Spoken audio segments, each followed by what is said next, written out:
Welcome back, guys, and thanks for tuning in to another edition of the Steeler Report. And I know it's been a long time since I've done the Steeler Report, but I plan to start doing more of these, some quick hit type of things, man, so we don't have to really wait until an official podcast like Terrible Towel Tuesday. Anytime there's some information that I feel that's important or some miscellaneous information and we just want to get in and get out, I will do a Steeler Report, and definitely there's a lot to talk about really quick here. In today's episode, we're going to talk about Justin Layne. For those of you that don't know, Justin Layne has been arrested. Yes, Justin Layne has been arrested. He was caught driving, speeding. He had a suspended license. And the worst of them all, he had a firearm. He was caught with a pistol. Now, why is this a problem, you might ask? Well, from what I've been reading, he may be hit with a felony charge. That is not good for Justin Layne. Could possibly end up being jail time for Justin Layne, but also it's definitely not good for him in terms of the Steelers, because what will probably happen, he may get released. And that's just unfortunate. I hate to see things like that happen to young men, but it is what it is. Everyone has to be accountable for their own decisions. Why is this important to us, the fan base and the team? Well, last time I checked, the Steelers really don't have any depth at cornerback. Let's not forget, we already lost Mike Hilton to free agency, as well as we released Steven Nelson. We only have Joe Hayden and Cam Sutton, who would be the would-be starters. Cam Sutton more than likely playing on the outside, possibly the inside, depending on what happens in the draft. And then there's James Pierre, who's up and coming that the Steelers seem to be high on. But here's the problem.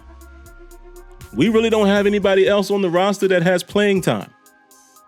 There are a couple other guys like Steven Denmark and a few other guys like that that are quote unquote on the roster. They have no playing time. And whether you hate or love Justin Layne at least had some NFL experience, played a little more in last season, in dime situations and things of that nature. But other than that, Steelers don't have any more depth for guys who've played on the field. So this will severely impact, I believe, the draft. We might want to start looking at cornerbacks as early as the first round. Not sure if it will be first round, could be. And I think the Steelers were going to draft a cornerback at some point in this draft anyway, regardless of this news. But now with this news coming out, Steelers could very well possibly double dip at some point in the draft and go with two cornerbacks. So this is very interesting, man. So I thought I would just throw this out here just to get some conversation going. I can't wait to see what you guys have to say in the comments. But yeah, if you weren't already, you might want to pay attention to the cornerback position entering the draft, whether that's early as first round or later on in the draft. But we definitely want to pay attention to that, because I'm not really sure there's any veterans out there that the Steelers would be looking to sign. Of course, with the cap situation, it would be more so a minimum type of deal. I don't know if there's a free agent out there that you're going to feel comfortable. But needless to say, the Steelers are in a dire situation at cornerback, even more so now. So you might as well get ready to see some type of defensive back, maybe two, in this year's draft. So, all right, guys, that's all I got for you. Like I said, I can't wait to see your comments and thoughts on the situation. Keep it respectful if you can. Please don't go crazy.